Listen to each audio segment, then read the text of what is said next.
Welcome once again to Lehto's Law. Here's Steve Lehto. I've got a story here sent to me by both Mike and Michael, two different people, from local10.com out of Florida. And it's kind of hard to tell who we should be rooting for in this one. You'll understand.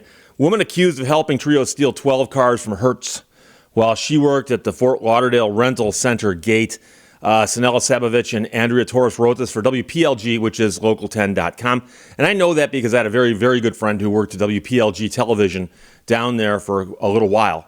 And great guy, great station.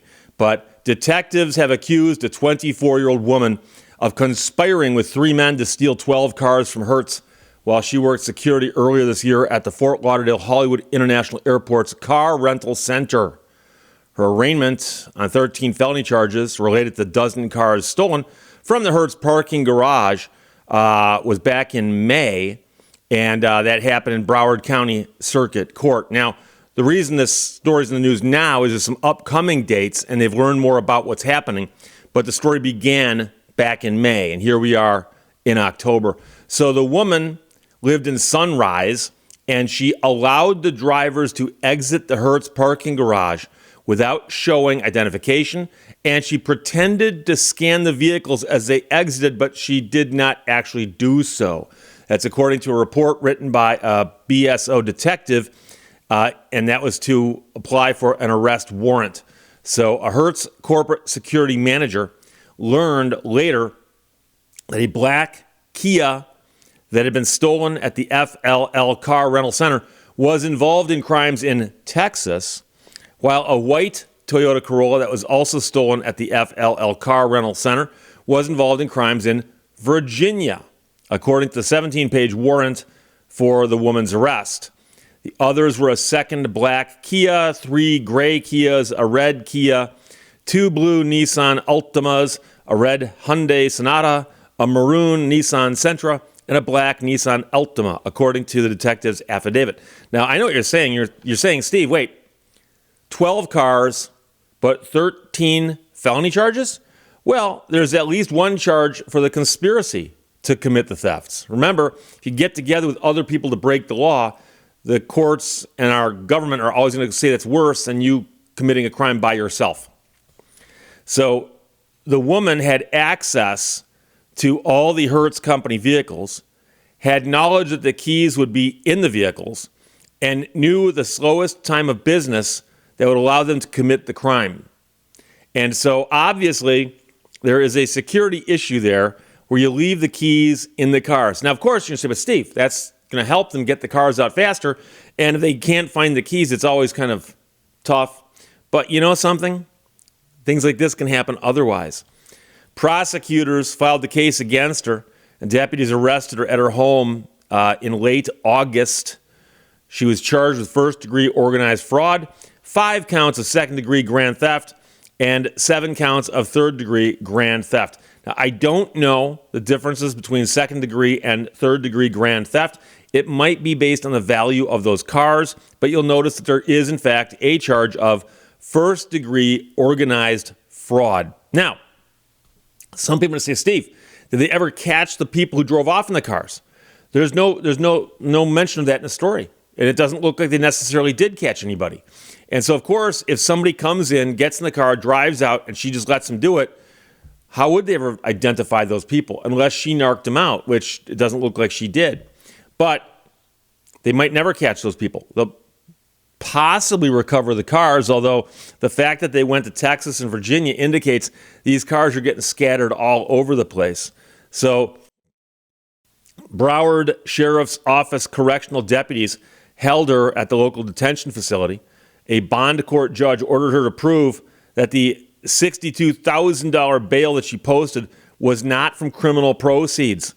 Records show her next hearing will be on December 1st. So the case is not over. We'll find out more probably in December. Hopefully we'll get that out of the news. Hopefully WPLG will be all over that.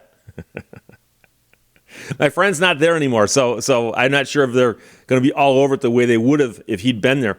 But one of the interesting things here is that they asked her to post a bond. And presumably she did, because they then asked her to prove the source of the money. $62,000 is a decent amount of money that not a lot of people would have laying around in cash. I don't know if she's required to post all of it or if she could have put up 10%. Don't know that. But the implication here is that she did post $62,000 of her own money. And sometimes other people post it for you. Some places will let you post it yourself. And the point is that you post the money to indicate that you are going to come back, that you will show up for court. Now, one thing that's mentioned in the story is that the woman was born in Jamaica. And so when they look at whether or not you are entitled to a low or not low bond, they often ask, is this person a flight risk? Are they likely to not show up if they face trouble? And people who come from other countries obviously might be inclined to head back to the country they came from because it's like, oh, I got in trouble here, I can go back there. And not necessarily everybody's going to want to do that, but that's one thing they will consider. That's one thing they will consider. But now we do have another problem, and I would be remiss if I didn't mention this. There appear to be 12 stolen Hertz cars out there. So Hertz does it right. They do it right. They'll report these 12 cars stolen. And so somewhere down the road, someone's driving down the road in what was a Hertz rental car, and still is, except it got stolen, is going to get pulled over, possibly with police officers on high alert, approaching very skeptically from a distance, and saying, hey, this car has been stolen from Hertz.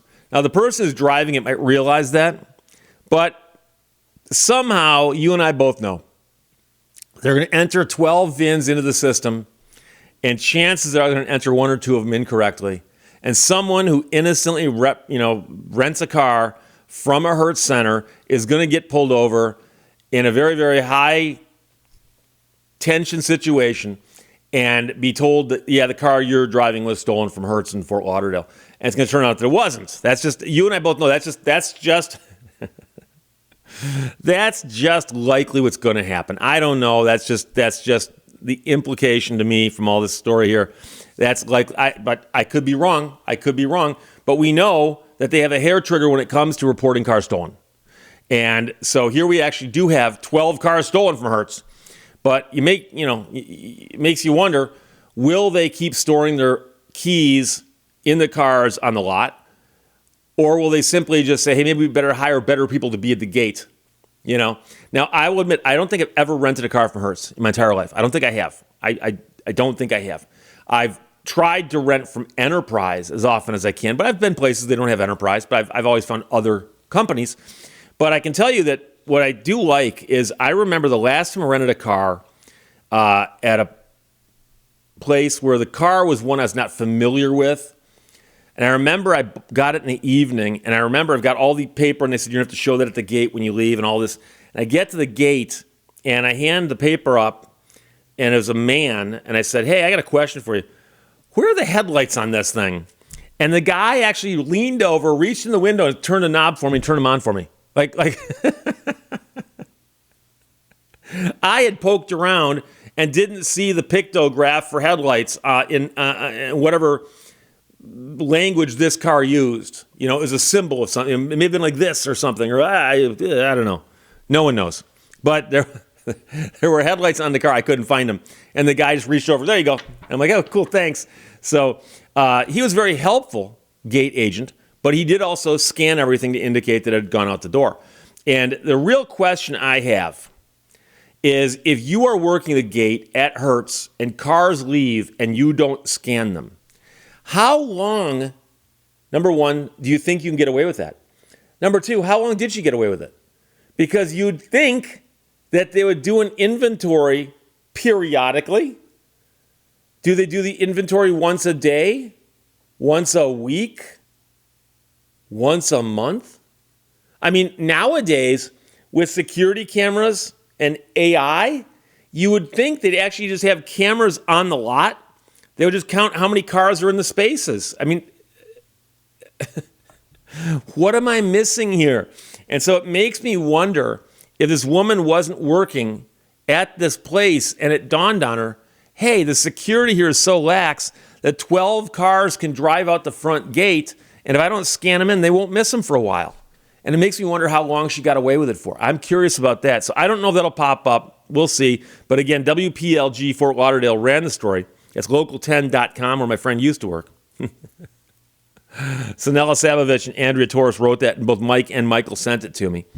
Woman accused of helping trio steal 12 Hertz cars while she worked at FLL Rental Center Gate, and her next court date is in December. Questions or comments, put them below. Let's talk to you later.